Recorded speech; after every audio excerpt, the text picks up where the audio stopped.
जय ज्योती जय Savitri. 11 April 2026 Mahatma Phule यांची 200वी जयंती।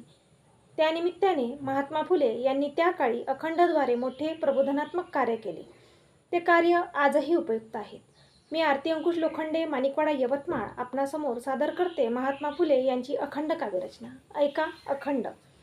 आजारी शत्रूच्या जाई खबरीस, आजारी शत्रूच्या जाई खबरीस, त्यास सायकारी त्यास खरा शूर, सायकारी त्यास खरा शूर।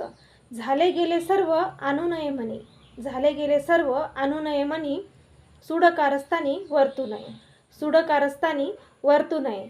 नीट झाल्यावर त्यास उभा करी, नीट झाल्यावर त्यास उभा करी, कुस्तीगिरा परी त्याशी लढे, कुस्तीगिरा परी त्याशी लढे। परी सत्य आचरणी यश मिळवावे, सत्य आचरणी यश मिळवावे, जगा दाखवावे ज्योती म्हणे, जगा दाखवावे ज्योती म्हणे। याचा अर्थ सांगते। ही सुंदर आणि मार्गदर्शक काव्यरचना महात्मा ज्योतिराव फुले यांची असून खरा शूर आणि सत्य आचरणी माणूस कसा असावा याचे अत्यंत मार्मिक वर्णन केलेले आहे।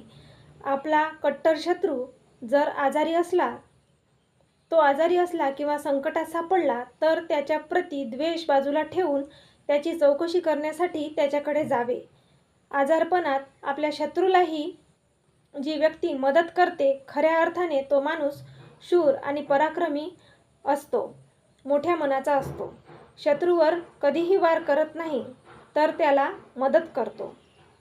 भांडण कटुता झाली असेल, मदत करताना जुना आकस किंवा राग ठेवू नये। सुडाची भावना मनात ठेवणे नीच आणि वाईट वर्तनाचे लक्षण आहे। तो शत्रू संकटातून पूर्णपणे बळा झाल्यावर त्यास स्वतःच्या पायावर उभे राहू द्यावे। बरं झाल्यावर कुस्तीगिराप्रमाणे त्याच्याशी लढावे।